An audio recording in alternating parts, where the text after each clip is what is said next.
Hello दोस्तों, नमस्कार। मैं नितेश स्वागत करता हूँ YouTube channel study with student में। दोस्तों, आज हम लोग देखने वाले हैं बायोलॉजी के जो क्वेश्चन होते हैं, मानव शरीर के से संबंधित जो क्वेश्चन बनेंगे उनके बारे में डिस्कस करेंगे। चलिए दोस्तों, शुरू करते हैं। दोस्तों, आज का पहला क्वेश्चन है, लाल रक्त कणिका या लाल रक्त कण रेड ब्लड सेल का निर्माण कहाँ होता है? तो रेड ब्लड सेल का निर्माण होता है अस्थि मज्जा में। अस्थि मज्जा में आरबीसी का निर्माण होता है। अगला क्वेश्चन देखते हैं, लाल रक्त कण का जीवन काल कितने समय का होता है? तो लाल रक्त कण का समय जो होता है 120 दिन उनका जीवन काल होता है। और अगला है WBC व्हाइट ब्लड सेल श्वेत रक्त कण का जीवन काल कितने दिन का होता है? तो व्हाइट ब्लड सेल के जीवन का कार्यकाल 1 से 4 दिन का होता है। श्वेत रक्त कण को क्या कहा जाता है? तो श्वेत रक्त कण को ल्यूकोसाइट कहा जाता है। इसको क्या कहते हैं? ल्यूकोसाइट कहते हैं। लाल रक्त कण को क्या कहा जाता है? लाल रक्त कण को एंथ्रियोसाइट कहा जाता है। तो श्वेत रक्त कण को ल्यूकोसाइट और लाल रक्त कण को एंथ्रियोसाइट कहा जाता है। शरीर का ताप नियंत्रण होता है। शरीर का ताप किससे नियंत्रण होता है? हाइपोथैलेमस ग्रंथि, हाइपोथैलेमस ग्लैंड से शरीर का ताप नियंत्रण होता है। मानव शरीर के सर्वदाता समूह कौन सा है? मानव शरीर में जो ब्लड होता है वह कौन सर्वदाता होता है? तो ओ यूनिवर्सल डोनर होता है। और कौन सर्वग्राही होता है? यूनिवर्सल एक्सेप्टर कौन होता है? AB एक्सेप्टर होता है। दोस्तों, O निगेटिव होता है और AB पॉजिटिव एक्सेप्टर होता है। चलिए अगला देखते हैं, ब्लड प्रेशर मापने के यंत्र को क्या कहते हैं? ब्लड प्रेशर मापने के यंत्र को स्फिग्नोमैनोमीटर कहते हैं। स्फिग्नोमैनोमीटर कहते हैं ब्लड प्रेशर मापने की मशीन। अगला है ब्लड बैंक। ब्लड बैंक क्या कहलाता है? दोस्तों, प्लीहा को ब्लड बैंक कहा जाता है। प्लीहा को ब्लड बैंक कहा जाता है। भोजन का पाचन कहाँ से प्रारंभ होता है? तो भोजन का पाचन मुख से ही प्रारंभ होता है। अगला है, पचे हुए भोजन का अवशोषण कहाँ होता है? तो पचे हुए भोजन का अवशोषण स्मॉल इंटेस्टाइन या छोटी आंत में होता है। तो पचे हुए भोजन का जो है पाचन छोटी आंत में होता है। अगला है, पित्त स्रावित का होता है। पित्त या बाइल कहाँ स्रावित होता है? लीवर। लीवर द्वारा पित्त या बाइल स्रावित होता है। अगला है, विटामिन ए संचित होता है। तो विटामिन ए कहाँ संचित होता है? यकृत में या लीवर में संचित होता है। शरीर की सबसे बड़ी ग्रंथि कौन सी है? तो शरीर की सबसे बड़ी ग्रंथि होती है लीवर। लीवर को सबसे बड़ी ग्रंथि कहते हैं। अगला है, सबसे छोटी ग्रंथि कौन है? सबसे छोटी ग्रंथि पिट्यूटरी ग्रंथि कहते हैं। अगला है, मनुष्य में पसलियों की सब संख्या कितनी होती हैं? जो रिब्स होती हैं उनकी कितनी संख्या होती हैं? 12 जोड़ी, मतलब 24 होती हैं इनकी कुल संख्या। शरीर में हड्डियों, मानव शरीर में हड्डियों की कुल संख्या कितनी होती है? तो मानव शरीर में हड्डियों की कुल संख्या 206 होती है, लेकिन छोटे बच्चों में 306 के आसपास में होती है। अगला है सॉरी, शरीर में मांसपेशियों की कुल संख्या कितनी है? तो शरीर में मांसपेशियों की कुल संख्या 639 होती है। अगला क्वेश्चन देखते हैं, लार में पाया जाने वाला एंजाइम होता है। तो लार में पाया जाने वाला एंजाइम जो होता है उसको टायलिन कहा जाता है। क्या कहते हैं? टायलिन, लार में पाया जाने वाला एंजाइम। लिंग का निर्धारण कहाँ से होता है या किसके द्वारा होता है? तो लिंग का निर्धारण पुरुष क्रोमोसोम के द्वारा निर्धारण होता है। दोस्तों, X और Y जो होता है, जिसमें Y जो है लिंग का निर्धारण करता है, क्योंकि महिलाओं में XX पाया जाता है और पुरुषों में XY पाया जाता है। तो लिंग का निर्धारण पुरुष के क्रोमोसोम Y के द्वारा निर्धारित होता है।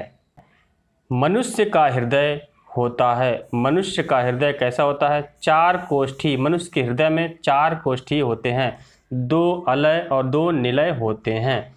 अगला क्वेश्चन, मानव शरीर में गुणसूत्रों की संख्या कितनी होती है? तो मानव शरीर में गुणसूत्रों की संख्या 46 होती है और 22 जोड़ा कहा जाता है। शरीर का सबसे बड़ा अंग कौन सा होता है? शरीर का सबसे बड़ा अंग होता है त्वचा। शरीर का सबसे बड़ा अंग त्वचा होता है। अगला है, शरीर की सबसे बड़ी कोशिका क्या है? शरीर की सबसे बड़ी कोशिका तंत्र होती है। कोशिका तंत्र होती है। अगला है, शरीर में अमीनो अम्लों की संख्या, अमीनो एसिड की संख्या कितनी होती है? शरीर में अमीनो एसिड की संख्या 22 होती है। शरीर में प्रतिदिन मूत्र बनता है, तो मूत्र कितना बनता है? 1.5 लीटर, 1.5 लीटर यूरिन बनता है।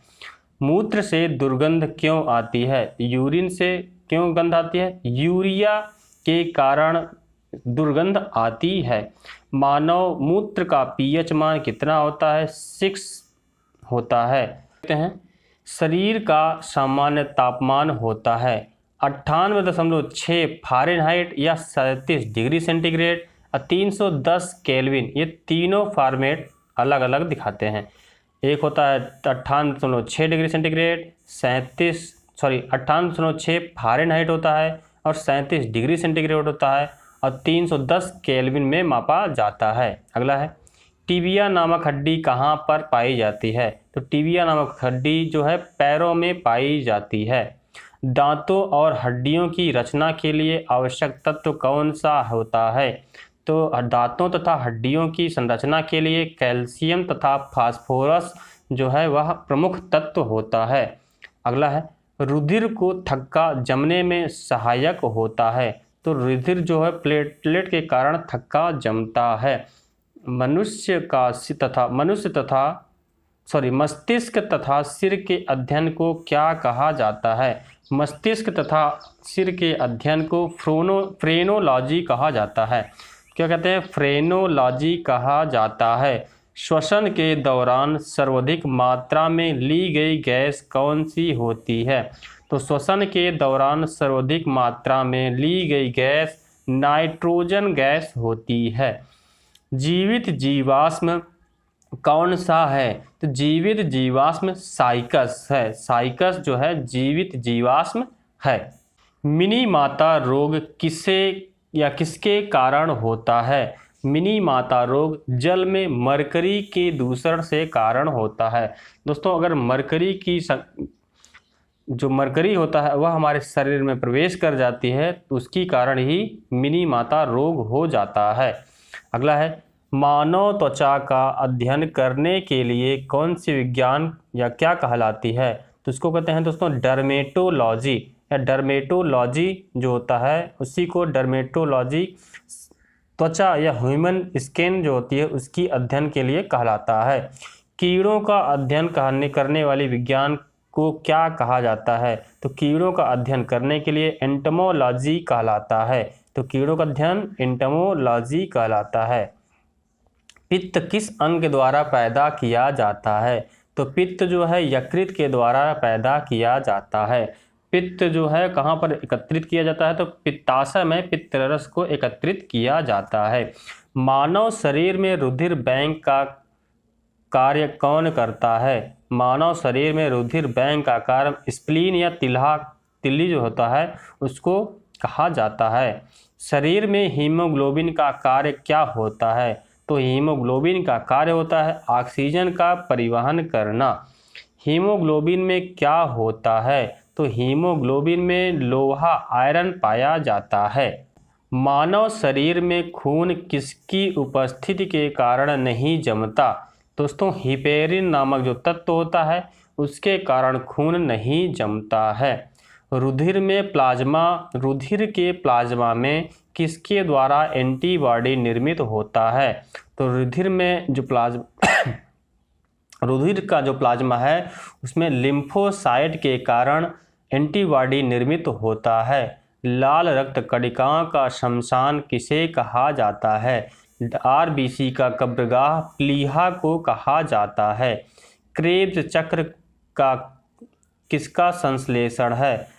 क्रेब चक्र जो है पायरुविक एसिड को क्रेब चक्र कहा जाता है।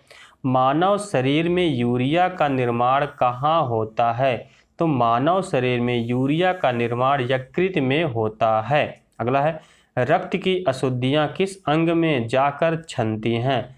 तो वृक्क में या किडनी में यह अशुद्धियाँ छनती हैं। अगला है, श्वसन की क्रिया कहाँ संपन्न होती है? तो श्वसन की क्रिया माइक्रोकांडिया में संपन्न होती है। ओके दोस्तों, आज के लिए इतना ही। दोस्तों चैनल को सब्सक्राइब करें, लाइक करें और दोस्तों के साथ शेयर करें। ओके, मिलते हैं किसी नेक्स्ट वीडियो में, तब तक के लिए जय हिंद।